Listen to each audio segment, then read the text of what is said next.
Office খোলা রেখে সারা দেশে ৩ দিনের লকডাউন শুরু। বন্ধ থাকবে গণপরিবহন, শপিং মল। করোনায় রেকর্ড ১১৯ জনের মৃত্যু।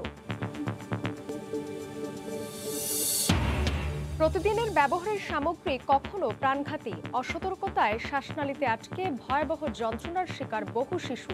আধুনিক চিকিৎসা সেবার অভাবে ভোগান্তি। পুরো দখলমুক্ত না করেই বুড়িগঙ্গার তীরে সীমানা পিলার বসানোর অভিযোগ বিআইডব্লিউটি এর বিরুদ্ধে। মাপজোক নিয়ে প্রশ্ন, মানতে নারাজ মন্ত্রণালয়।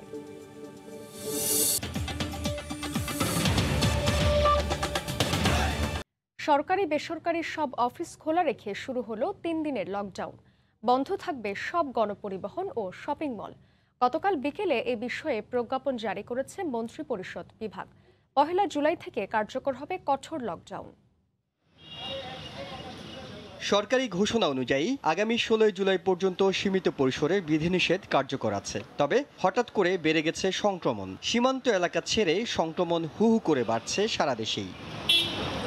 এ অবস্থায় গত সপ্তাহে ঢাকার আশপাশের ৭ জেলা লকডাউনের ঘোষণা দেয় মন্ত্রিপরিষদ বিভাগ। তবে সরকারের কারিগরি পরামর্শ কমিটির পরামর্শ ছিল ১৪ দিনের শাটডাউনের। পরামর্শ মেনে প্রথমে সোমবার ও পরে বৃহস্পতিবার থেকে ১ সপ্তাহ লকডাউনের ঘোষণা আসে। আবারও সিদ্ধান্ত পাল্টে সব অফিস খোলা রেখে ১ জুলাই পর্যন্ত সীমিত লকডাউনের ঘোষণা এসেছে। তবে কর্মকর্তা কর্মচারীদের আনা নেয়া করতে হবে নিজস্ব ব্যবস্থাপনায়। ঘোষণা অনুযায়ী এ সময় পণ্যবাহী যান ও রিকশা ছাড়া সব ধরনের গণপরিবহন বন্ধ থাকবে। বন্ধ থাকবে শপিং মল, মার্কেট, পর্যটন কেন্দ্র, রিসোর্ট, কমিউনিটি সেন্টার ও বিনোদন কেন্দ্র। খাবারের দোকান ও হোটেল রেস্তোরাঁয় সকাল ৮টা থেকে রাত ৮টা পর্যন্ত খাবার বিক্রি করতে পারলেও বসে খাওয়া যাবে না। লকডাউন না মানলে করোনা পরিস্থিতি সামাল দেওয়া মুশকিল হয়ে পড়বে বলে মনে করেন স্বাস্থ্যমন্ত্রী। সেই লকডাউনে অনেকের দরজা হয়তো বন্ধ করবে, কিন্তু স্বাস্থ্য বিভাগের, স্বাস্থ্য মন্ত্রণালয়ের দরজা তো খুলবে, জানালাও খুলে রাখতে হবে। যদি আমরা না মানি তাহলে পরে মৃত্যুর সংখ্যা বাড়বে এবং হাসপাতালে চিকিৎসা দিতেও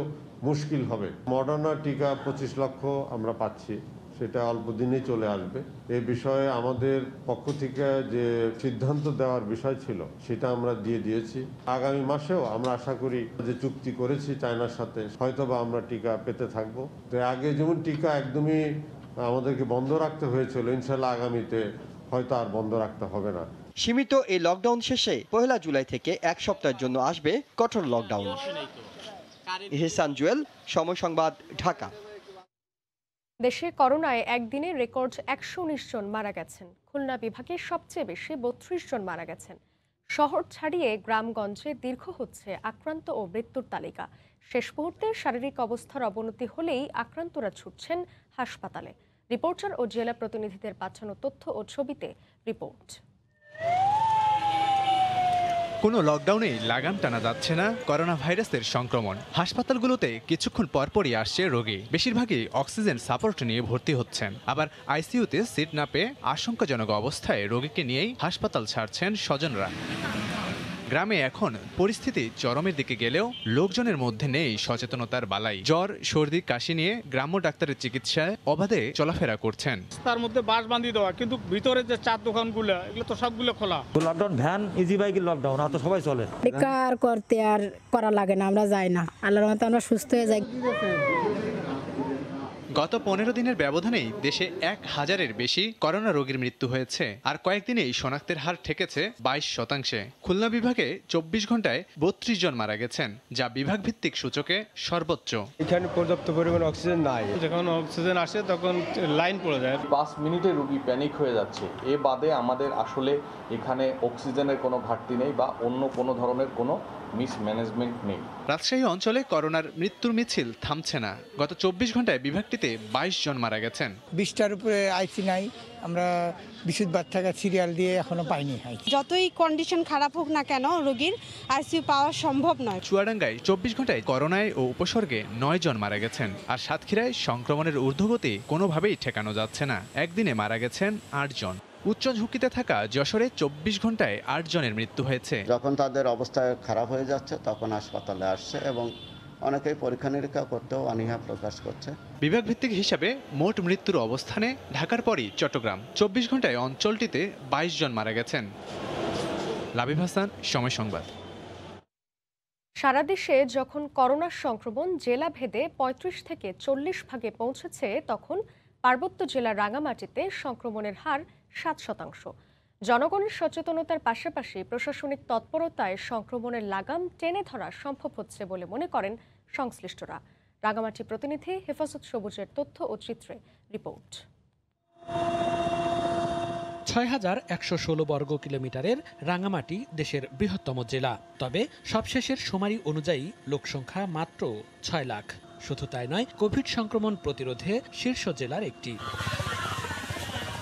বনরূপা কাঁচা বাজারে প্রতিদিন ভিড় করেন কয়েক হাজার মানুষ। তবে সামাজিক দূরত্ব বজায় রাখা সম্ভব না হলেও সচেতনতা থেকেই মাস্ক পরেন সবাই। ওষুধ, মুদি, কাপড় কিংবা সবজি বিক্রেতারাও মাস্ক ছাড়া বসেন না দোকানে। গণপরিবহনেও মানা হয় স্বাস্থ্যবিধি। সরকারি নির্দেশনা মেনেই যাত্রী পরিবহন করা হয়।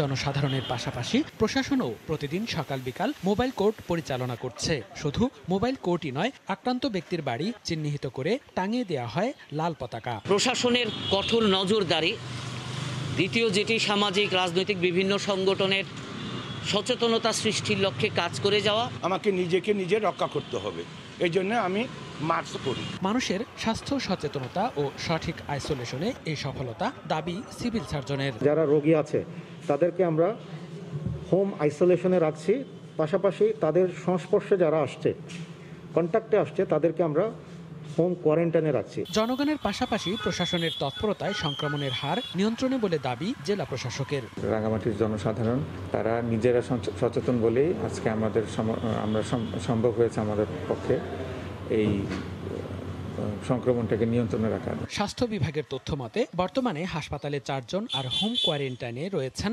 89 জন করোনা রোগী। জেলায় আক্রান্তের হার 1,637 জন আর মোট মৃত্যু 19 জনের। সময় সংবাদ, রাঙামাটি। অক্সফোর্ড অ্যাস্ট্রাজেনেকার 2 ডোজ টিকা নিলে শরীরে 93% অ্যান্টিবডি তৈরির প্রমাণ পেয়েছে ঢাকা মেডিকেল কলেজের মাইক্রোবায়োলজি বিভাগ। এছাড়া প্রথম ডোজ নেয়ার 4 সপ্তাহ পর অ্যান্টিবডি হবে 41%। ঢাকা মেডিকেল কলেজ ও হাসপাতালের ডাক্তার ও কর্মচারী 308 জনের নমুনা নিয়ে 5 মাসের গবেষণা শেষে এই প্রতিবেদন প্রকাশ করা হয়। করোনা ছড়িয়ে পড়ার প্রায় 11 মাস পর চলতি বছর ফেব্রুয়ারিতে আনুষ্ঠানিকভাবে টিকাদান কার্যক্রমে নাম লেখায় বাংলাদেশ। ভারতের সিরাম থেকে আনা অক্সফোর্ডের টিকা নিতে সুরক্ষা ওয়েবসাইটে নিবন্ধন করেন প্রায় 75 লাখ মানুষ। প্রথম ডোজ নিয়েছেন 58,20,000 আর দ্বিতীয় ডোজ নিয়েছেন প্রায় 43 লাখ মানুষ। যদিও এ পর্যায়ে এসে প্রায় 14.5 লাখ মানুষের দ্বিতীয় ডোজ এখন অনিশ্চিত। 5 মাস ধরে অক্সফোর্ডের টিকা নেয়া 308 জনের নমুনা নিয়ে গবেষণা শেষে ঢাকা মেডিকেল কলেজের মাইক্রোবায়োলজি বিভাগ বলছে এই টিকা 2 ডোজ নিলে 93% অ্যান্টিবডি তৈরি হয়। প্রথম ডোজ নিলে এই হার প্রায় 43%। প্রথম ডোজ দেওয়ার পরে 41% পার্টিসিপেন্টের মধ্যে অ্যান্টিবডি তৈরি হয়েছে ভ্যাকসিনেশন রিলেটেড। দ্বিতীয় ডোজ দেওয়ার পরে 93% অ্যান্টিবডি প্রোডাকশন। এই অ্যান্টিবডি করোনা মুক্তির গ্যারান্টি না দিলেও মারাত্মক অবস্থা থেকে রক্ষা করে, অর্থাৎ মৃত্যু ঝুঁকি কমিয়ে আনে। এই ভ্যাকসিন দিলে সিভিয়ারিটি হবে না, ডেথ হবে না, ভেন্টিলেটরে যাবে না, ইনফেক্টেড হবে, ভাইরাসটা ঢুকবে, সিমটম করবে না। এটাও কিন্তু 50 to 60%। ভ্যাকসিন নিলেও ইনফেকশন হতে পারে, যেহেতু ইনফেকশন হতে পারে সে সিভিয়ার হবে না, মাইল্ড সিমটম হবে, সবাইকে মাস্ক করতে হবে। 6 মাস থেকে 1 বছর পর্যন্ত শরীরে অ্যান্টিবডি থাকতে পারে, তবে বুস্টার ডোজ লাগবে কিনা সেটি নিয়ে এখনো গবেষণা প্রয়োজন। মেমোরি সেল থেকে খুব তাড়াতাড়ি অ্যান্টিবডি, প্রচুর অ্যান্টিবডি তৈরি হয়ে যায়। রাশেদ লিমন, সময় সংবাদ, ঢাকা। করোনার তৃতীয় ঢেউ মোকাবেলায় সবাইকে সতর্ক থাকার আহ্বান জানিয়ে প্রধানমন্ত্রী শেখ হাসিনা বলেছেন, মহামারীকালে খাদ্য সংকট যেন না হয় সেজন্য নানা উদ্যোগ নিচ্ছে সরকার। গতকাল সকালে রাজধানীতে বঙ্গবন্ধু জাতীয় কৃষি পুরস্কার 2021 প্রদান অনুষ্ঠানে বক্তব্য দেন তিনি। এ সময় তিনি আরও বলেন, বিএনপির শাসনামলে সারের জন্য কৃষকদের গুলি করে হত্যা করা হয়েছে, আর আওয়ামী লীগ সরকার কৃষকদের ভর্তুকিতে সার দিচ্ছে। বঙ্গবন্ধু শেখ মুজিবুর রহমানের নামে কৃষিতে অবদানের স্বীকৃতি দিতে বঙ্গবন্ধু জাতীয় কৃষি পুরস্কার 1424 প্রদান অনুষ্ঠানে প্রধান অতিথি হিসেবে গণভবন থেকে ভার্চুয়ালি যুক্ত হন প্রধানমন্ত্রী শেখ হাসিনা। কৃষি মন্ত্রণালয়ের উদ্যোগে ওসমানী স্মৃতি মিলনায়তনে আয়োজিত অনুষ্ঠানে 32 ব্যক্তি ও প্রতিষ্ঠানকে পুরস্কার তুলে দেওয়া হয়। এছাড়া কৃষিখাত নিয়ে বঙ্গবন্ধুর শতবাণী সম্বলিত এবং দেশের কৃষি অঞ্চলের উপর লেখা দুটি প্রকাশনার মোড়ক উন্মোচন করেন প্রধানমন্ত্রী।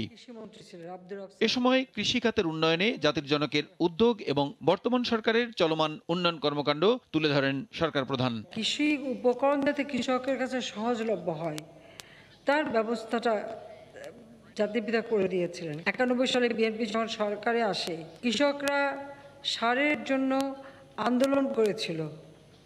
18 জন কৃষককে গুলি করে হত্যা করেছিল।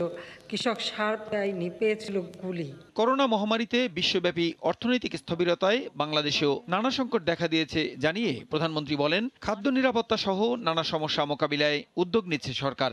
এই করোনাকালীন সময়ে মানুষ, সাধারণ মানুষদের কষ্ট না পায় তাতে 1,28,441 কোটি টাকার প্রণোদনা আমরা দিয়েছি। 5 কোটির উপর মানুষ আমাদের সহায়তা পেয়েছেন। মৃতের সংখ্যা বেড়ে গেছে, কাজে সবাই একটু সাবধানে থাকবেন, নিজেকে নিরাপদে রাখবেন, নিজের পরিবারকে নিরাপদে রাখবেন, স্বাস্থ্য বিধিমালাগুলি মেনে চলবেন। খাদ্য প্রক্রিয়াজাতকরণের মাধ্যমে দেশীয় চাহিদা মিটিয়ে কৃষি পণ্য রপ্তানি করা হবে বলেও জানান সরকার প্রধান। মোকাবেলা করতে পারবো। প্রসূন আশিস, সময় সংবাদ, ঢাকা। ভালো আছেন বেগম খালেদা জিয়া। ব্যক্তিগত চিকিৎসকের তত্ত্বাবধানে রয়েছেন তিনি। রোববার রাজধানীর গুলশানে এক সংবাদ সম্মেলনে এ তথ্য জানিয়েছেন বিএনপি মহাসচিব মির্জা ফখরুল ইসলাম আলমগীর। তিনি আরও বলেন, সরকারের দায়িত্বহীনতা, অযোগ্যতা ও দুর্নীতির কারণে চরম স্বাস্থ্য ঝুঁকির মুখে পড়েছে গোটা জাতি। করোনায় আক্রান্ত হয়ে রাজধানীর এভারকেয়ার হাসপাতালে ভর্তির 54 দিন পর সম্প্রতি গুলশানের বাসভবনে ফিরে আসেন বিএনপি চেয়ারপারসন বেগম খালেদা জিয়া। বাসভবনে রেখেই তার চিকিৎসা চালিয়ে যাওয়ার কথা জানানো হয় দল ও তার চিকিৎসকদের পক্ষ থেকে। রোববার গুলশানে বিএনপি নেত্রীর রাজনৈতিক কার্যালয়ে আয়োজিত সংবাদ সম্মেলনে তার স্বাস্থ্য পরিস্থিতি নিয়ে কথা বলেন দলের মহাসচিব মির্জা ফখরুল ইসলাম আলমগীর। জানান, বেগম জিয়া এখন ভালো আছেন। প্রত্যেকদিন ওনার চেক আপ হয়।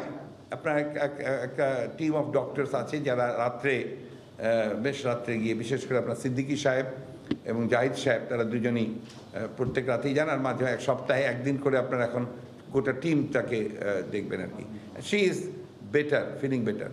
সংবাদ সম্মেলনে করোনা পরিস্থিতি মোকাবেলায় সরকারের কর্মকাণ্ডের সমালোচনা করেন মির্জা ফখরুল। তিনি বলেন, লকডাউনের নামে তামাশা করা হচ্ছে। এই অনির্বাচিত সরকারের দায়িত্বহীনতা, উদাসীনতা, অযোগ্যতা এবং দুর্নীতির কারণে পুরো কার্যক্রম ব্যর্থতায় পর্যবসিত হয়েছে এবং একটিমাত্র বেসরকারি ব্যবসায়ী কোম্পানির নিকট জিম্মি হওয়ার কারণে আজকে গোটা জাতি চরম স্বাস্থ্য বিপর্যয়ের মুখে পড়েছে। ইতিমধ্যে সরকার 7 দিনের পুনরায় লকডাউন কিংবা শাটডাউন ঘোষণা করেছে, যা এখন তামাশায় পরিণত হয়েছে। অদূর ভবিষ্যতে বিএনপির নেতৃত্বে সরকার বিরোধী আন্দোলন গড়ে উঠবে বলেও মন্তব্য করেন মির্জা ফখরুল। দেখা দিয়েছে জরুরি। সালাউদ্দিন সুমন, সময় সংবাদ, ঢাকা। মানুষ রাজধানী ছাড়ছেন, শিমুলিয়া ঘাটে যাত্রী চাপ বেড়েই চলেছে। এই মুহূর্তে শিমুলিয়া ঘাটে আছেন রিপোর্টার নাসির উদ্দিন উজ্জ্বল। সরাসরি যাচ্ছে তার কাছে। উজ্জ্বল, এই যে শিমুলিয়া ঘাট থেকে যে মানুষজন বাড়ি ফিরছে, সেই চাপটা কিন্তু গতকাল থেকে আমরা আজকে দেখছি যে অনেকটা কমেছে। কারণ হচ্ছে যে লকডাউন ঘোষণার পরে পথে পথে অনেক রকম বাধা তৈরি হচ্ছে, তারপরে কিন্তু প্রচুর যানবাহন এখানে আছে, যে যানবাহনগুলো কিন্তু এখানে এসে অপেক্ষা করছে পারাপারের জন্য। এবং বহরের যে 16টি ফেরি আছে তার মধ্যে কিন্তু 15টি ফেরি চলাচল করছে। ফেরিগুলোতে একেবারে ভরে যাচ্ছে যানবাহন, সঙ্গে যাত্রীরাও যাচ্ছে, কিন্তু সেই যাত্রীদের যে ঢল ছিল গতকাল আমরা দেখেছি, সেই ঢল কিন্তু আজকে ছিল না। কিছুক্ষণ আগেই কিন্তু একটি রোডো ফেরি ছেড়ে গেল এই 2 নম্বর ঘাট থেকে। সেই ঘাটের ছবিতে আমরা দেখেছি যে লোকজন সেখানে সহস্রাধিক লোকের অবস্থান হবে এবং সেখানে কিন্তু পুরো ফেরিতেই গাড়ি ভর্তি ছিল।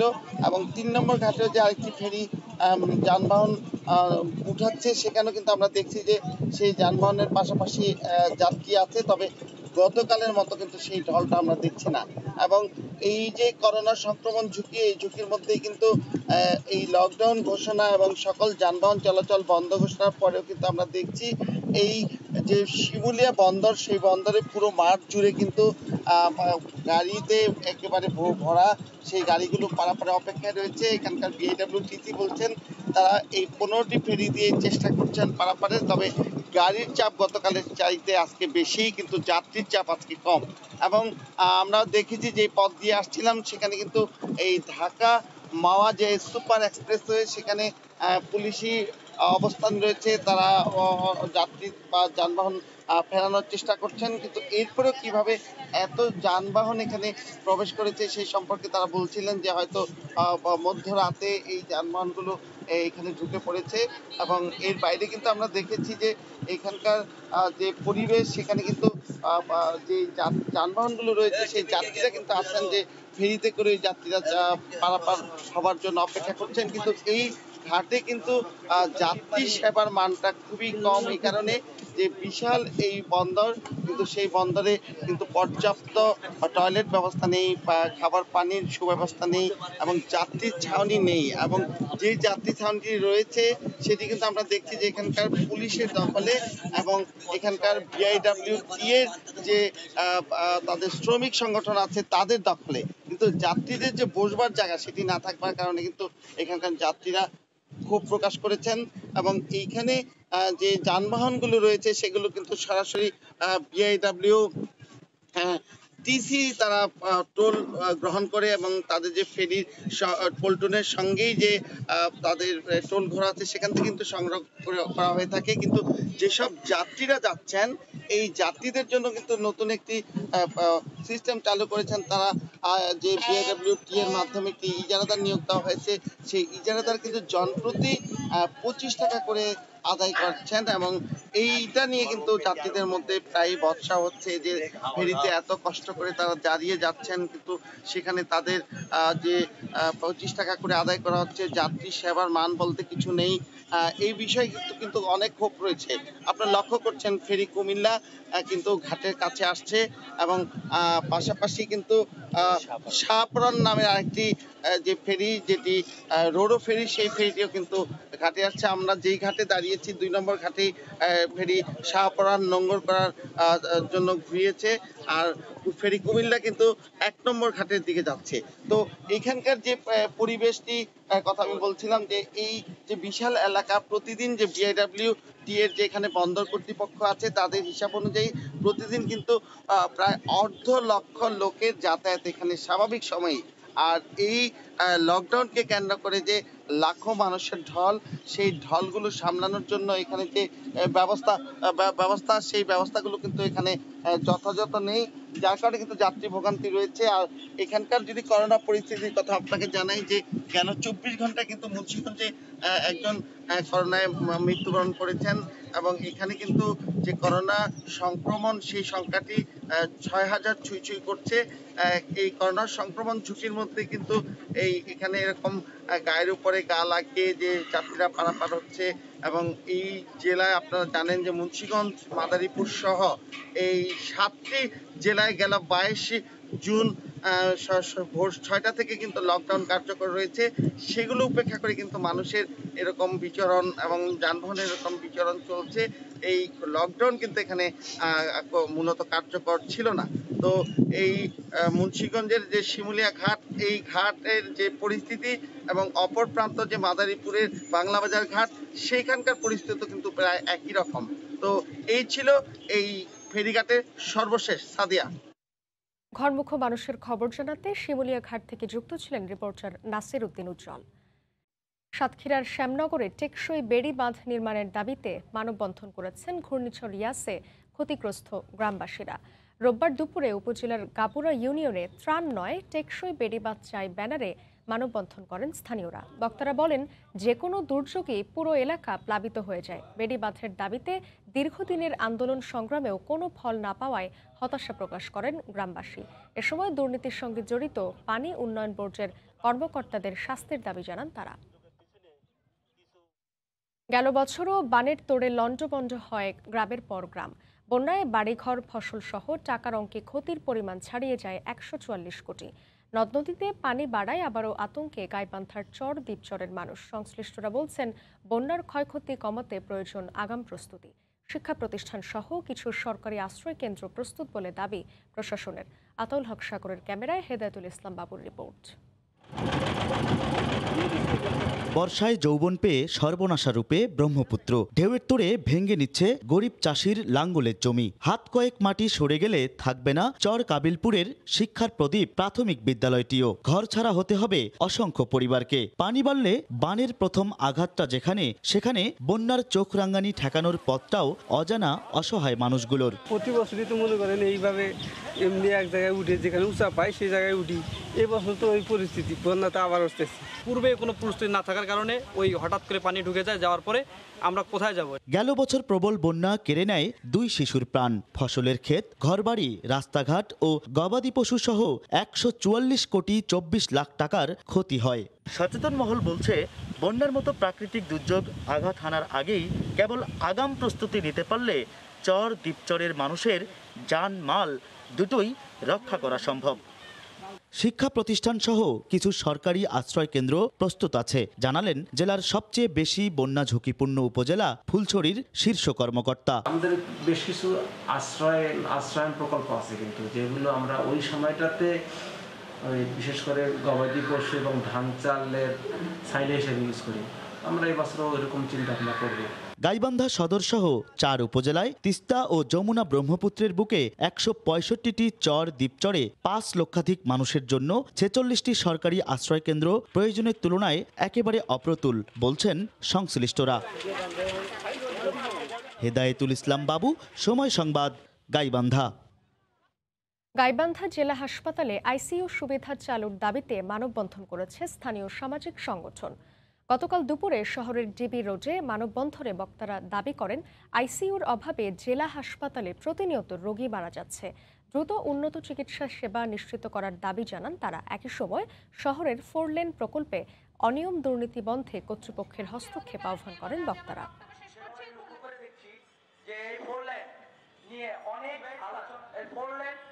কত মিটার হওয়া দরকার আর রাস্তার মান আমরা গাইবান্ধাবাসী সুন্দরভাবে এই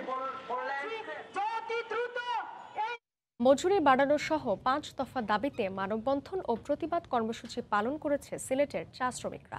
গতকাল দুপুরে সিলেট কেন্দ্রীয় শহীদ মিনারের সামনে এই কর্মসূচি পালন করা হয়। এ সময় বক্তারা বলেন, চা বাগানের মজুরি বোর্ড শ্রমিকদের জন্য নিম্নমানের গ্যাজেট প্রকাশ করেছে, যেটি তাদের জন্য খুবই হতাশাজনক। সেজন্য তারা শ্রমিক বান্ধব গ্যাজেট প্রকাশের দাবি জানান। বাংলাদেশ চা শ্রমিক ইউনিয়নের ডাকা এই কর্মসূচিতে সিলেটের 23টি চা বাগানের শ্রমিকরা অংশ নেন।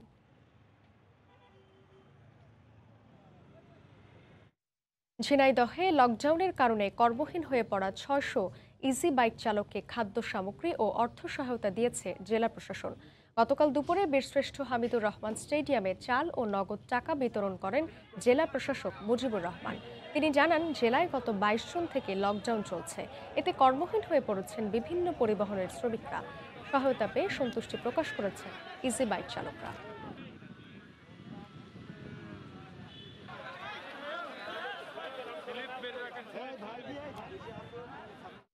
ভোরের সময় আরও থাকছে, মাশরুম চাষ করে জিরো থেকে হিরো মাগুরার বাবুল আক্তার। শারীরিক প্রতিবন্ধকতাকে জয় করে 18 কোটি টাকার সম্পদের মালিক। এলাকার উন্নয়নেও অবদান।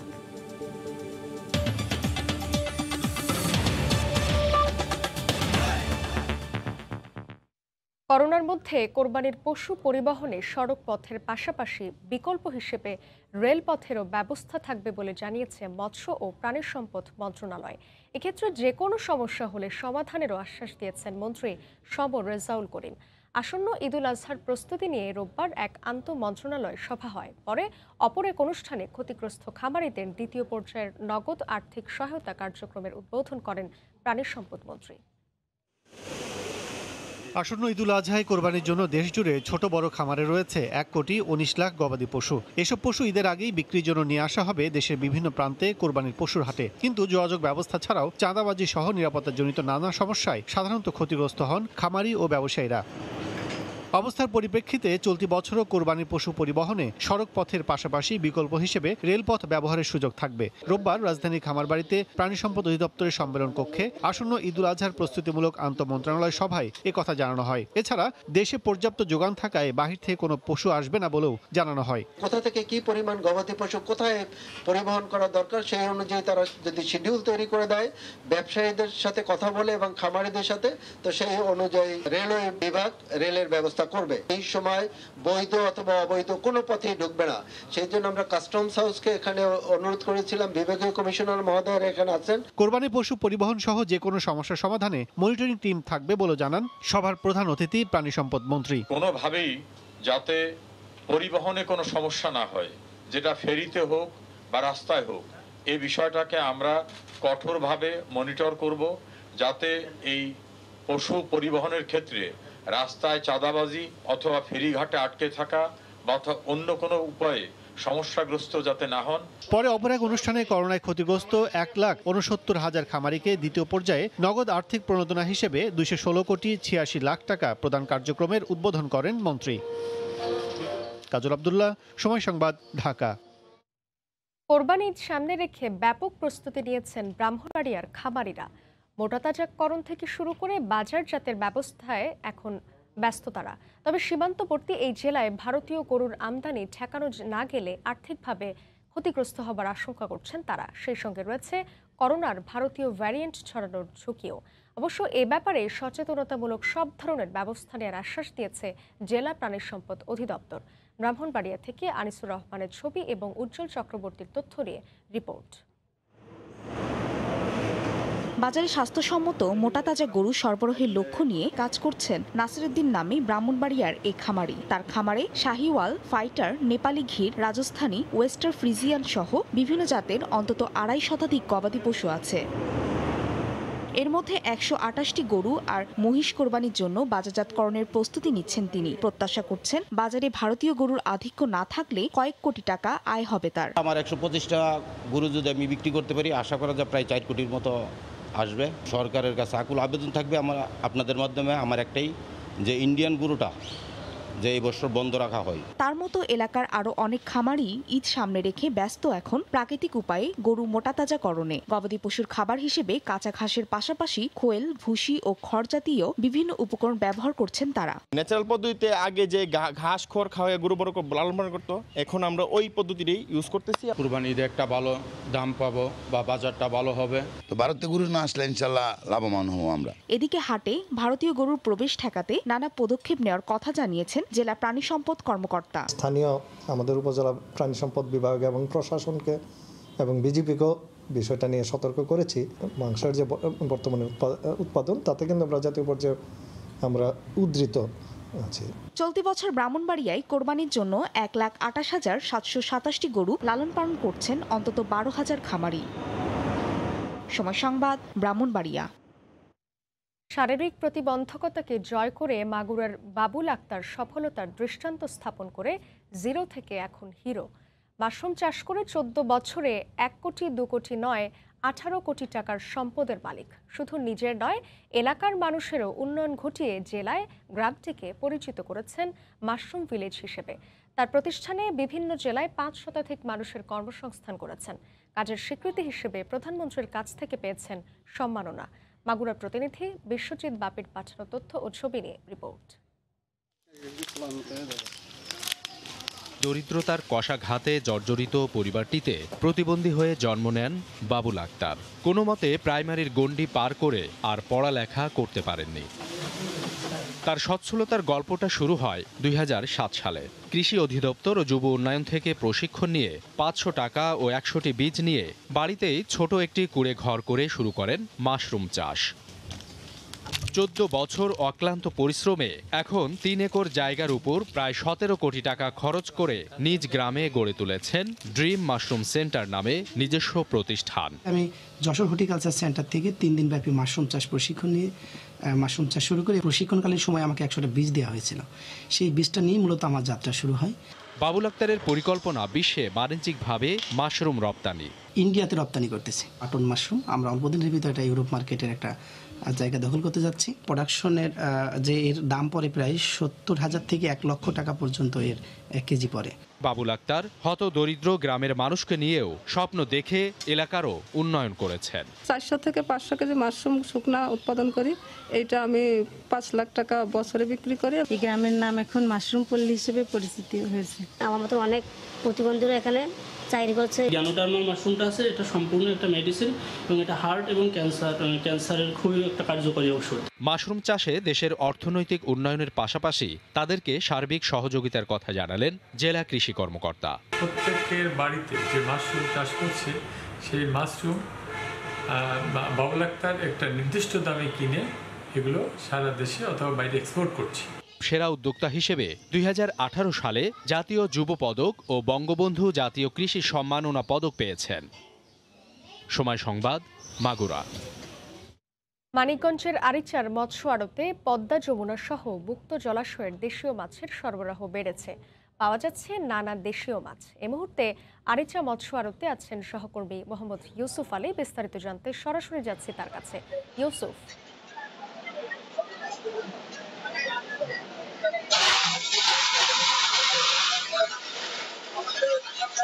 আসলে মানিকগঞ্জের আসলে ঐতিহ্যবাহী যে আড়তটি কিন্তু এটা যমুনা নদীর পাড়ে অবস্থিত হয়, কিন্তু এটার কিন্তু একটি ঐতিহ্য রয়েছে।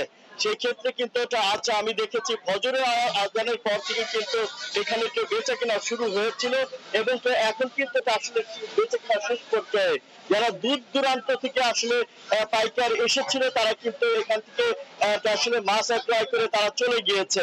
তবে এটা আমি যারা এখানে মৎস্য শিকারী আছে তাদের দেখেছি বেশ এই লকডাউনের সময় কিন্তু তাদের সমাগমটা বেশ ছিল। তো দূর দূরান্ত পাইকারও কিন্তু সেই বেশ এসেছিল এবং এখনো কিন্তু বেচা কেনা হচ্ছে। সবচাইতে যে মাছের দামটি সবচাইতে যে মাছটির দাম বেশি রয়েছে সেটা হচ্ছে আর মাছ, আর অন্যদিকে কিন্তু সবচাইতে কম যে মাছটার দাম রয়েছে সেটা হচ্ছে নওলা কাতল। এই যে মাছগুলোর দাম রয়েছে। তবে যদি এখনো যে মাছগুলো বেচা কেনা হচ্ছে, সকাল থেকে যে বেচা কেনা হয়েছে সেটা তো আসলে হাট ডাকে বেচা কেনা হয়েছে। আমি যদি এখন সেটা কেজি হিসাবে বলি তো কেজি হিসাবে বলছি, নওলা কাতল বিক্রি হয়েছে আসলে 110 থেকে 120 টাকায়, বোয়াল বিক্রি হয়েছে 11 থেকে 1000 থেকে 1100 টাকা, চিংড়ি বিক্রি হচ্ছে 500 থেকে 700 টাকা। চিংড়ির কথা যদি বলি কয়েকদিন আগে কিন্তু চিংড়ি 300 থেকে 400 টাকার মধ্যে গিয়েছে। তবে আজকে মাছের দামে কিন্তু আগুন পড়েছে, তার জন্য কিন্তু এই চড়া দামটা হয়েছে। তবে আমি মৎস্য যারা শিকারী রয়েছে তাদের সাথে কথা বলেছি, তারা বলছে আসলে পানি বৃদ্ধি পেয়েছে, পানির সরবরাহটা ভালো রয়েছে, মাছও পাওয়া যাচ্ছে সেটা তুলনামূলকভাবে কম পাওয়া যাচ্ছে, যার জন্য কিন্তু দামটা বেশি রয়েছে আর চাহিদাটাও বেশি রয়েছে এই আড়তে, যার কারণে দামটা বেশি। ট্যাংরা বিক্রি হচ্ছে 400 থেকে 420 টাকা, মলা বিক্রি হচ্ছে 300 থেকে 320 টাকা, গাইরা বিক্রি হচ্ছে 400 থেকে 420 টাকা, আইর বিক্রি হচ্ছে 1200 থেকে 1300 টাকা। পাঙ্গাস যেটা সুস্বাদু পদ্মা যমুনার পাঙ্গাস, সেই পাঙ্গাস কিন্তু আজকের দামটা বেশি রয়েছে। তবে একটা বড় বড় পাঙ্গাস উঠেছিল, যেটা পাঙ্গাস গুলো আসলে 10 কেজি 15 কেজি এবং 20 কেজি পর্যন্ত পাঙ্গাস আমি দেখেছি। সেই ক্ষেত্রে প্রত্যেকটা পাঙ্গাসের দর ছিল আসলে 1000 থেকে 1050 টাকা। বাগার আসলে পদ্মা যমুনার ঐতিহ্যবাহী মাছ কিন্তু বাগার, এইটা বাগার মাছটা কিন্তু আসলে ছোট থেকে একদম 200 টাকা থেকে শুরু করে ভিন্ন ভিন্ন আছে। তবে প্রকার ভেদে যেটা সবচেয়ে বেশি দাম রয়েছে সেটা হচ্ছে 800 থেকে 900 টাকা, অর্থাৎ একটা বড় বাগান মাঝারি ধরনের বাগান সেখানের দামটা কিন্তু বলছি। তবে 200 টাকা আছে যেটা খুব ছোট ছোট প্রকার বেঁধে যাচ্ছে। বাইলা মাছ নদীর বাইলা কিন্তু একদম সুস্বাদু এবং মুক্ত জলাশয়ের মাছ। এটা বাইলা মাছের দাম কিন্তু আসলে দ্বিগুণ হয়েছে। আগে যখন দেখেছি 1 সপ্তাহ বা 2 সপ্তাহ আগে যে বাইলা মাছের দাম ছিল 300 টাকা, আজকে সেই বাইলা মাছ দিচ্ছে 500 থেকে 600 টাকা। প্রকার বেঁধে কিন্তু আবার 400 টাকাও গিয়েছে, সেটা আকারটা ছোট বড় রয়েছে। বান ছোটটা দেখেছি, বড় বান কিন্তু আজকে এই আড়তে আমি দেখিনি। তবে সব মিলে 350 থেকে 400 টাকা গিয়েছে। এইটা আড়তটিতে আসলে কমপক্ষে 50 থেকে 60 লাখ টাকার মাছ বেচা কিনা হয়। এই ছিল আমার কাছে সাদিয়াট ঘাট থেকে মাছের আড়ত থেকে সর্বশেষ খবর। মানিকগঞ্জ থেকে যুক্ত ছিলেন মোহাম্মদ ইউসুফ আলী। গণপরিবহন বন্ধ থাকলেও ট্রাক, পিকআপ ভ্যান সহ বিভিন্ন পরিবহনে করে ঢাকা ছাড়ছেন মানুষ। ঢাকা থেকে বাড়ি ফেরা মানুষের খবর জানাতে সিরাজগঞ্জে বঙ্গবন্ধু সেতুর পশ্চিম সংযোগ সড়কে আছেন রিপোর্টার রিঙ্কু কুণ্ডু। সরাসরি যাচ্ছে তার কাছে। রিঙ্কু,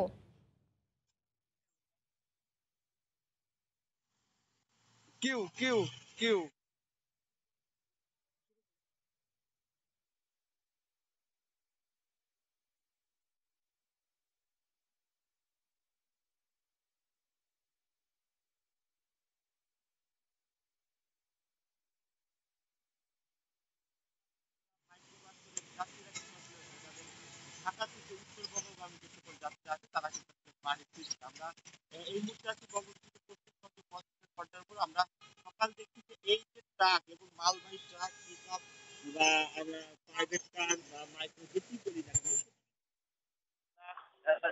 এমন কোন আসলে ট্রাক দেখিনি যে সেখানে আসলে যাত্রী হিসেবে যাত্রী তোলা হয়নি। কিন্তু এখানে একটা বিষয় আপনাকে বলে রাখি যে এই প্রতিটি ট্রাকে গাদাগাদি করে কিন্তু যাত্রী হলেও এখানে স্বাস্থ্যবিধি কিন্তু আসলে মানা হচ্ছে না। আমরা দেখেছি যে একটি ট্রাকে কিন্তু অনেকগুলো যাত্রী উঠেছে, কিন্তু সেইখানে আমরা আসলে স্বাস্থ্যবিধি মানার আসলে কোনো তৎপরতা আমরা দেখিনি। পাশাপাশি আপনাকে একটু বলতে চাই যে এই গণপরিবহন অর্থাৎ যাত্রীবাহী বাস চলাচল বন্ধ থাকলে কিন্তু আমরা দেখেছি যে দুই একটি বাস কিন্তু আসলে মহাসড়কে চলাচল করছে। আমরা মহাসড়কে উত্তরবঙ্গ থেকে ঢাকাগামী বা ঢাকা থেকে উত্তরবঙ্গগামী বেশ কিছু আমরা যাত্রীবাহী বাস কিন্তু আমরা সকালে দেখেছি যে এই সকল বাস কিন্তু চলাচল করছে। এছাড়া এই বাস বন্ধ থাকার ফলে কিন্তু মানুষ আসলে বাধ্য হয়েই কিন্তু এই ট্রাকের উপরে কিন্তু তারা যাত্রী হিসাবে বাড়ি ফিরছে। আমরা দেখেছি অনেকটা ঝুঁকি নিয়ে তারা কিন্তু তাদের ঢাকা থেকে রাজধানী ঢাকা থেকে তারা কিন্তু আসলে বাড়িতে ফিরছে। এছাড়া এই ট্রাক বন্ধ থাকার ফলে কিন্তু তারা প্রাইভেট কার বা মাইক্রো বিভিন্ন পরিবহনে করে কিন্তু তারা বাড়িতে ফিরছে। এছাড়া মোটর সাইকেলে আমরা দেখেছি যে মোটর সাইকেলে করে তারা কিন্তু আসলে বাড়িতে ফিরছে এবং এই ঢাকা থেকে উত্তরবঙ্গগামীর এই একমাত্র যোগাযোগের মাধ্যমে এই বঙ্গবন্ধু সেতু পশ্চিম সংযোগ মহাসড়ক এবং এই মহাসড়ক যে প্রতিদিন প্রায় 27টি জেলার উত্তরবঙ্গ এবং দক্ষিণবঙ্গের কিন্তু 27টি জেলার পরিবহন এখান থেকে কিন্তু চলাচল করে এবং এই যে সংখ্যা আমরা দেখছি যে লকডাউনের কারণে ঢাকা থেকে উত্তরবঙ্গগামী যে সকল আসলে এই যাত্রীরা তাদের আসলে বাড়ি ফিরছে, তারা কিন্তু এই সকল পরিবহনে করে অনেকটা ঝুঁকি নিয়ে এবং স্বাস্থ্যবিধি কিন্তু আসলে আমরা মানা তৎপরতা দেখিনি, এইভাবে কিন্তু বাড়ি ফিরছে। এবং যাত্রীবাহী বাস বন্ধ থাকার কথা থাকলেও কিন্তু আমরা সকালেই দেখেছি যে বেশ কিছু বাস কিন্তু চলাচল করছে এবং বাসের পাশাপাশি এই সকল গাড়িতে অর্থাৎ মালবাহী যে সকল ট্রাক, পণ্যবাহী ট্রাক, মাইক্রো পিকআপ এই সকল পরিবহনে কিন্তু মানুষ আসলে বাড়িতে ফিরছে। আমরা এদিকে বঙ্গবন্ধু সেতু পশ্চিম সংযোগ মহাসড়কের বঙ্গবন্ধু সেতু পশ্চিম গোল চত্বর এবং হাতিকুণ্ডু গোল চত্বরে কিন্তু পুলিশ এই যানজট নিরসনে কাজ করছে এবং অনেকটা থেমে থেমে, কারণ আমরা দেখেছি যে এই যে গত কয়েকদিনের বৃষ্টির প্রভাবে মহাসড়কে বেশ কিছু জায়গায় খানাখন্দের সৃষ্টি হয়েছে এবং এই প্রভাবে তারা কিন্তু অনেকটা যানবাহনগুলো ধীর গতিতে চলাচল করছে। তো এক কথা বলা যায় গণপরিবহন বন্ধ থাকায় এই সকল পণ্যবাহী ট্রাকে করে কিন্তু মানুষ ঢাকা থেকে উত্তরবঙ্গ ফিরছে। তো এই ছিল সিরাজগঞ্জের মহাসড়ক থেকে আমার কাছে সর্বশেষ খবর। সাদিয়া। সিরাজগঞ্জ থেকে যুক্ত ছিলেন রিপোর্টার রিঙ্কু কুণ্ডু। ঢাকা চট্টগ্রাম মহাসড়কের ফেনীর বহিপাল এলাকায় আছেন রিপোর্টার আতিয়ার সজল। বিস্তারিত জানতে সরাসরি যাচ্ছি তার কাছে। সজল। সাদিয়া, আমরা রয়েছি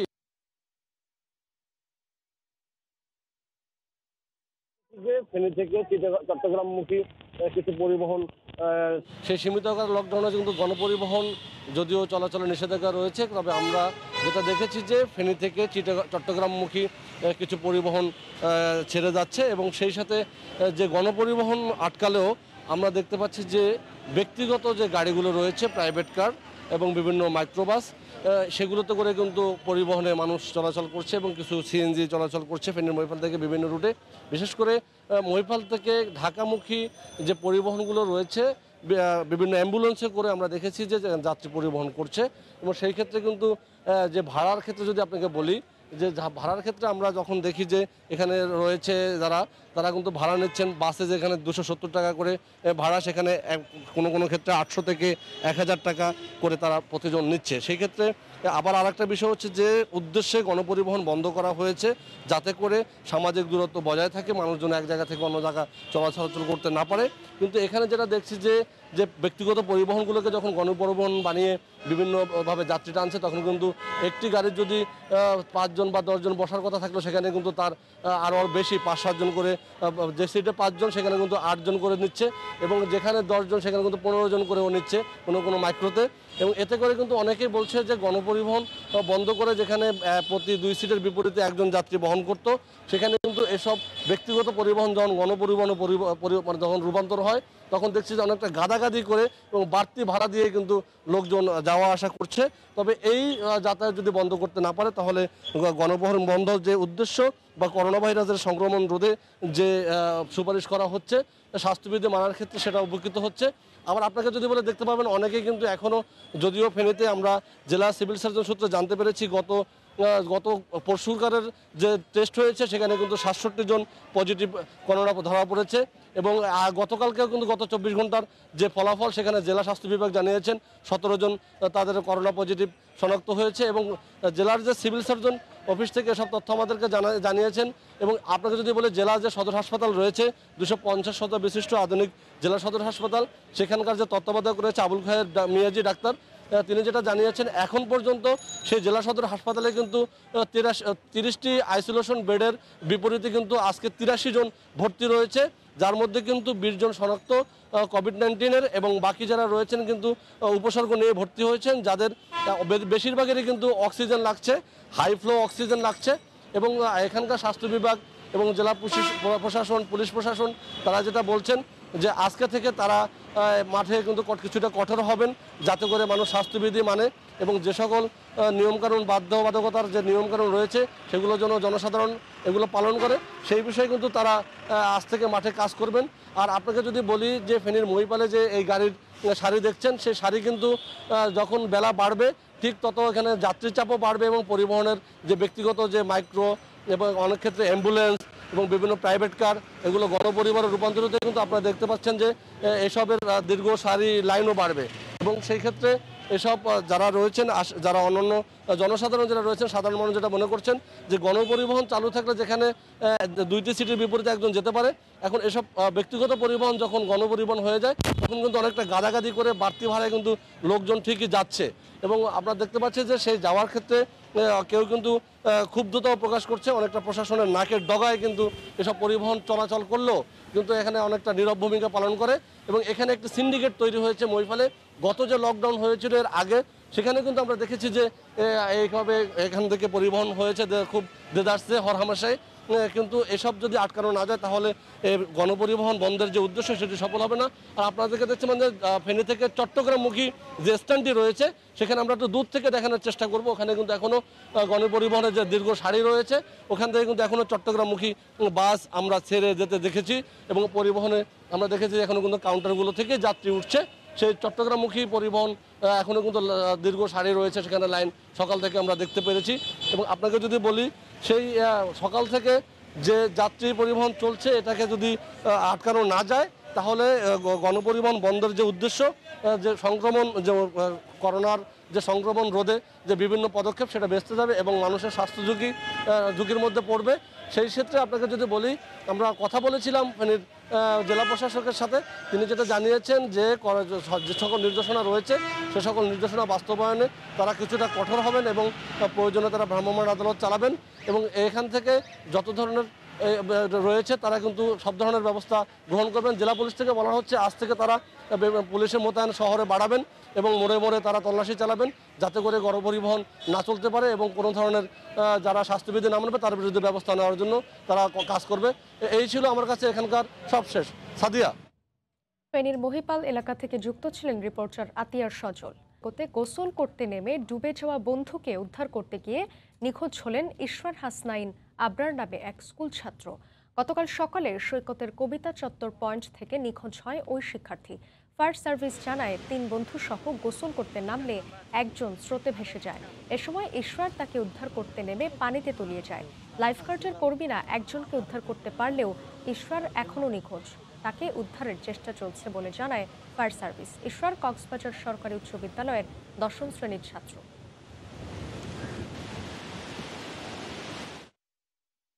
ফুটবল খেলা আসে তখন তারা পানিতে নামছে, আমরা যতটুকু জানতে পারি তখন চলতেছিল জোয়ার, তারা কিন্তু বুঝতে পারে না যে তখন জোয়ার চলতেছে এবং মাঝখানে একটা গর্ত আছে, এই গর্তটা ক্রস করে তারা ওই পারে চলে গেছে। আমরা আশেপাশে সার্চ করে দেখছি কোথায় বেশি উঠছে নাকি, এখনও আমরা এখানে অবজারভেশন আছি।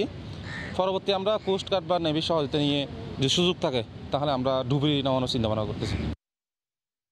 ভোরের সময় আরও থাকছে তীব্র দাবদাহে বিপর্যস্ত যুক্তরাষ্ট্রের উত্তর পশ্চিমাঞ্চল। অরেগন অঙ্গরাজ্যে 42 ডিগ্রি তাপমাত্রা রেকর্ড, তাপমাত্রা বাড়ছে কানাডা গ্রিসেও।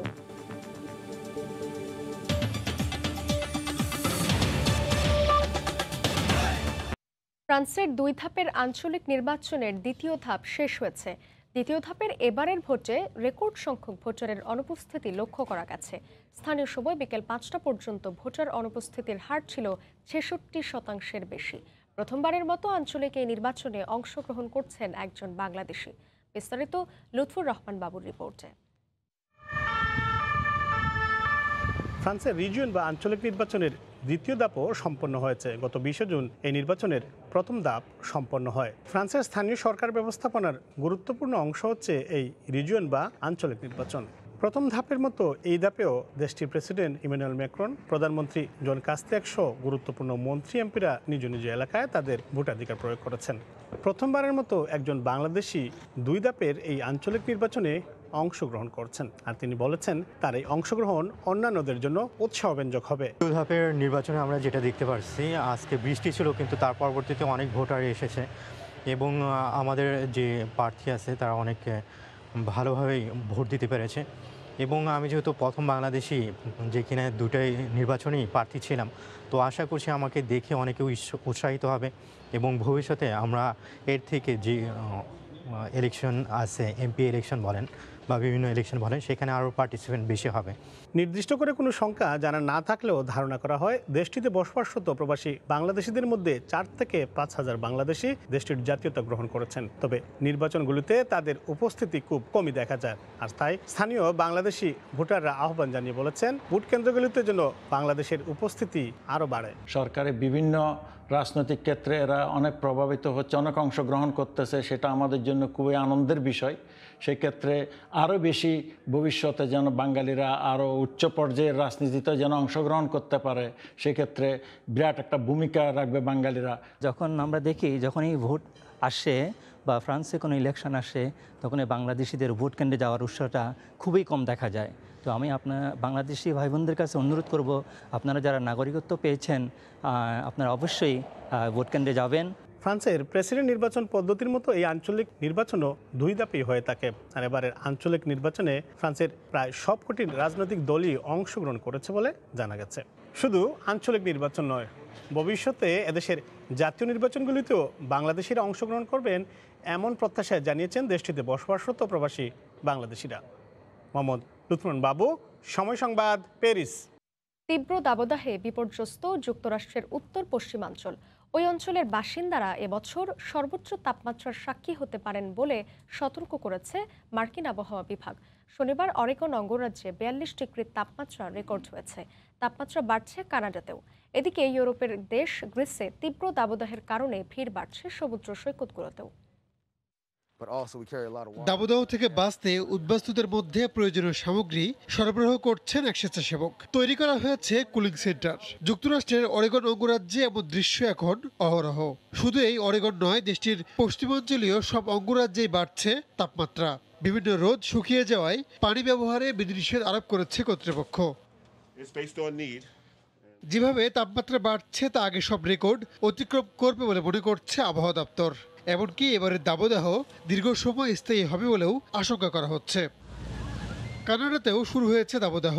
এরই মধ্যে দেশটির ব্রিটিশ কলম্বিয়া, আলবার্টা সহ উত্তর পশ্চিমাঞ্চলীয় এলাকাগুলোতে দাবদাহ সতর্কতা জারি করেছে প্রশাসন। রাশিয়াতেও তাপমাত্রা এখনও ঊর্ধ্বগতিতে রয়েছে। শনিবার অনেক জায়গায় 35 থেকে 36 ডিগ্রি সেলসিয়াস রেকর্ড করা হয়েছে। এদিকে ইউরোপের দেশ গ্রিসে প্রতিদিন বাড়ছে তাপমাত্রা। শনিবার 43 ডিগ্রি সেলসিয়াস তাপমাত্রা রেকর্ড হয়েছে দেশটিতে। একটুখানি প্রশান্তির খোঁজে অনেকেই ভিড় করছেন সমুদ্রের কাছে। It's really hot. Basically, when it comes July, মঙ্গলবার থেকে গ্রিসের তাপমাত্রা কমতে পারে বলে পূর্বাভাস দিয়েছে দেশটির আবহাওয়া দপ্তর। রাহেনুল রানা, সময় সংবাদ। করোনাকাল, আবহাওয়া এবং সামগ্রিক পরিস্থিতি বিবেচনায় টাইগারদের জন্য কঠিন চ্যালেঞ্জ অপেক্ষা করছে জিম্বাবুয়ে সিরিজে। সফরে ভালো করতে ইতিবাচক ক্রিকেটের কোনো বিকল্প নেই বলছেন টিম লিডার সাজ্জাদুল আলম ববি। এদিকে সিরিজের আগে টাইগাররা 2 দিনের প্রস্তুতি ম্যাচ খেলবে স্থানীয় দলের বিপক্ষে। আর সাকিব আল হাসান যুক্তরাষ্ট্র থেকে সরাসরি দলের সঙ্গে যোগ দেবেন জিম্বাবুয়েতে। 8 বছর পর জিম্বাবুয়ে সফর, নানা যদি কিন্তু পরে সিরিজ নিশ্চিত হলেও ঝুলে ছিল বেশ কয়েকটি ইস্যু। অবশেষে নিষ্পত্তি হয়েছে সব জটিলতার। টেস্ট সিরিজের আগে খেলা একমাত্র প্রস্তুতি ম্যাচে টাইগারদের প্রতিপক্ষ কে হবে তা নিয়ে ছিল ধোঁয়াশা। কেটে গেছে সেই মেঘও, তবে অস্বস্তির নাম বায়োবাবল। জিম্বাবুয়েই দিবে স্কোয়াড, ওদের সঙ্গেই তো খেলবো। এখন কি লেভেলের কিরকম দেবে আমি ঠিক এখনো আমরা জানি না। অনেকের কাছে ধারণা হলো জিম্বাবুয়ে একটা খুবই সহজ টিম আজকাল, বাট তা কিন্তু না। ওরা হোম গ্রাউন্ডে খেলবে, ওদের অ্যাডভান্টেজ থাকবে এবং আমরা জিম্বাবুয়েতে যাচ্ছি প্রায় 8 বছর পরে। ট্রাভেল টাইমটা অনেক বেশি, মাঝখানে ট্রানজিট সহ অনেক সময় চলে যাবে। তারপরে গিয়ে আমরা একটা হোটেলে থাকবো, ওই হোটেলেই পুরো 1 মাস থাকতে হবে, আমরা কোথাও যেতেও পারবো না। ডিপিএল এর মাঝপথে পরিবারকে সময় দিতে যুক্তরাষ্ট্র যাওয়া সাকিব এখনও অবস্থান করছেন সেখানেই। সাকিব দলের সঙ্গে যোগ দেবেন সরাসরি জিম্বাবুয়েতেই। আর কাতার থেকে দলের সঙ্গে যোগ দেবেন 2 নতুন কোচ অ্যাশওয়েল প্রিন্স ও রঙ্গনা হিরাত। সাকিব জয়েন করছে, জয়েন করার পরে আমরা আশা করি যে সে 3 ফরম্যাটেই হয়তো উপস্থিত থাকবেন। ও ওইখান থেকে ডাইরেক্ট গিয়ে সাউথ আফ্রিকা, ওইখান থেকে তো হারারেতেই গিয়ে পৌঁছবে। একটি টেস্ট ও 3টি করে ওয়ানডে ও টি20 খেলতে সোমবার ভোরে জিম্বাবুয়ের উদ্দেশ্যে উড়াল দেবে টিম টাইগার্স। মাহবুব রিমন, সময় সংবাদ, ঢাকা। এবারের প্রিমিয়ার লিগে অমীমাংসিতই থাকলো ঐতিহ্যের লড়াই। প্রথম লেগ ড্র করার পর দ্বিতীয় পর্বেও 1-1 গোলের সমতায় শেষ হয়েছে ম্যাচ। 30 মিনিটে আওয়াচিংয়ের গোলে এগিয়ে যায় মোহামেডান। আবাহনীর সমতায় ফেরে 41 মিনিটে বেলফোর্টের গোলে। এই ম্যাচ জিতলে কারো হাতে উঠবে না শিরোপা, আবার রেলিগেশনের লজ্জাতেও পড়বে না কেউই। তথাপি আবাহনী মোহামেডানের এই লড়াইয়ের মাহাত্ম্য ভিন্ন, কারণ এর সঙ্গে আছে ঐতিহ্যের দেনা পাওনা আর মর্যাদার হিসেব। এমন ম্যাচে 3 মিনিটেই প্রথম উদযাপনটা হতে পারত আবাহনীর, কিন্তু তা হেলায় নষ্ট করেছেন সানডে। এরপর 11 মিনিটে আবারও সুযোগ নষ্ট করেন নাইজেরিয়ান ফরওয়ার্ড, শট পোস্টে রাখতে না পেরে। মোহামেডানই বা পিছিয়ে থাকবে কেন? 20 মিনিটে এগিয়ে যাওয়ার মোক্ষম সুযোগ এসেছিল ওদের কাছেও, কিন্তু বাধা হয়ে দাঁড়ায় সাইড পোস্ট। দলটির ক্যামেরুনিয়ান স্ট্রাইকার ইয়াসান আওয়াচিংয়ের শট বারে লেগে প্রতিহত হলে বঞ্চিত হয় সাদা কালোরা। সুযোগ নষ্ট করার ম্যাচে প্রথম হাসি মোহামেডানের। এবার আর ভুল হয়নি আওয়াচিংয়ের। 30 মিনিটে নিখুঁত ফিনিশিংয়ে দলকে লিডের আনন্দে মাতান এই ফরওয়ার্ড। পিছিয়ে পড়ে হুঁশ ফেরে আবাহনীর। নিজেদের আক্রমণগুলো নিখুঁত করার চেষ্টা করে লেমসের দল। অবশেষে 41 মিনিটে স্বস্তির সমতায় ফেরে ধানমন্ডির জায়ান্টরা। স্কোর করেন বেলফোর্ট। অবশ্য তাতে মোহামেডান গোলরক্ষকের ভূমিকাও কম না। ম্যাচের প্রথমার্ধে যেমন দাপুটে পারফরমেন্স ছিল মোহামেডানের, দ্বিতীয়ার্ধে তারা বড্ড নিষ্প্রভ। তবে উল্টো রথে ছিল আবাহনী। প্রতিপক্ষের রক্ষণে একের পর এক আক্রমণ সানিয়েছে তারা। সাদা কালোরা ব্যস্ত ছিল তা ঠেকাতেই, যদিও কোনো উচ্ছ্বাসের উপলক্ষ তৈরি করতে পারেনি আকাশী নীলরা। শেষ পর্যন্ত 1-1 গোলে শেষ হয় ম্যাচ। এই ড্রয়ের ফলে 16 ম্যাচ শেষে ঢাকা আবাহনীর পয়েন্ট 33, দ্বিতীয় স্থানে তারা। আর 29 পয়েন্ট নিয়ে পঞ্চম স্থান থেকে চতুর্থ অবস্থানে উঠে এসেছে মোহামেডান। এস.এম. ইকবাল, সময় সংবাদ, ঢাকা। হকির খবর। এবার ফেডারেশনের ভারপ্রাপ্ত সাধারণ সম্পাদকের দায়িত্ব নিয়ে কঠোর সমালোচনা করলেন আবাহনী হকি কমিটির সদস্য মাহবুব এহসান রানা। হকির জটিলতা নিরসনে এই পদে নতুন কাউকে দেখতে চান শীর্ষ ক্লাবগুলোর কয়েকজন কর্তা। এদিকে রানার এমন বক্তব্যকে অযৌক্তিক বলে মনে করেন মোহাম্মদ ইউসুফ। গঠনতন্ত্র অনুযায়ী পদে থেকে সঠিকভাবে কাজ করে যাচ্ছেন বলে মন্তব্য করেন তিনি। 2019 সালের এপ্রিলে হকি ফেডারেশনের নির্বাচনে আব্দুস সাদেককে হারিয়ে জয়ী হয়েছিলেন মমিনুল হক সাইদ। যদিও ক্যাসিনো কাণ্ডের পর দেশ ছাড়া ফেডারেশনের নির্বাচিত এই সাধারণ সম্পাদক। মমিনুল হক সাইদের অনুপস্থিতিতে ভারপ্রাপ্ত সাধারণ সম্পাদকের দায়িত্ব নিয়ে ফেডারেশনের কার্যক্রম চালিয়ে যাচ্ছেন প্রথম যুগ্ম সম্পাদক মোহাম্মদ ইউসুফ। তাতেও যেন গতি ফিরছে না দেশের হকি অঙ্গনে। প্রায় 3 বছর ধরেই নেই ঘরোয়া সর্বোচ্চ আসর প্রিমিয়ার লিগ। হকির জটিলতা নিরসনে যেন কারো উপরই আস্থা রাখতে পারছেন না শীর্ষ ক্লাবগুলো। গেল 20 জুন 7 ক্লাবের বিভিন্ন পদের কর্মকর্তার স্বাক্ষরিত চিঠি যায় ক্রীড়া প্রতিমন্ত্রীর কাছে। সেই চিঠিতে ভারপ্রাপ্ত সাধারণ সম্পাদকের প্রতি আস্থাহীনতার বিষয়টি উঠে আসে। কয়েকটি ক্লাবের চাওয়া এই পদে স্থায়ী কাউকে বসিয়ে মাওলানা ভাসানী হকি স্টেডিয়ামে নীল টার্ফে চালু করা হোক লীগ। কিন্তু বর্তমানে দায়িত্বে থাকা মোহাম্মদ ইউসুফের কার্যক্রম নিয়ে এবার সমালোচনার মুখর আবাহনী সংগঠক। আমার মনে হয় যে এই বৃহৎ আকারে, এই বৃহৎ পরিসরে বাংলাদেশের হকি নিয়ে চিন্তা করার মতো বা কাজ করার মতো অবস্থা ওনার এখনো তৈরি হয়নি, যদি উনি হকি প্লেয়ার ছিলেন না। উদ্যোগটা নেওয়ার ওনার অনেক গাফিলতি রয়েছে। রানার এমন বক্তব্যে মোটেই বিচলিত নন ভারপ্রাপ্ত সাধারণ সম্পাদক। গঠনতন্ত্র অনুযায়ী পদে থেকে সঠিকভাবে কাজ করে যাচ্ছেন বলে মন্তব্য করছেন তিনি। আমি মনে করি আমার কাজটি আমি সঠিকভাবে করছি, এখানে আমার উপর আস্থা অনাস্থার কোনো বিষয় নেই। যেহেতু লীগটি অনুষ্ঠিত হবে লীগ কমিটির আন্ডারে, লীগ কমিটিতে অংশগ্রহণকারী 12টি ক্লাবের 12 জন প্রতিনিধি থাকেন এবং ফেডারেশন থেকে 13 জন প্রতিনিধি থাকেন, তারাই লীগটি পরিচালনা করবেন। এখানে সাধারণ সম্পাদক বা ভারপ্রাপ্ত সাধারণ সম্পাদকের কোনো ভূমিকাই নেই। লীগ কমিটির সিদ্ধান্ত অনুযায়ী শিগগিরই লীগ মাঠে গড়াবে বলেও জানান মোহাম্মদ ইউসুফ। ইস্তেক দীপু, সময় সংবাদ, ঢাকা। ভোরের সময়ের শীর্ষ সংবাদ জানিয়ে দিচ্ছি আরেকবার। অফিস খোলা রেখে সারা দেশে 3 দিনের লকডাউন শুরু। বন্ধ থাকবে গণপরিবহন, শপিং মল। করোনায় রেকর্ড 119 জনের মৃত্যু।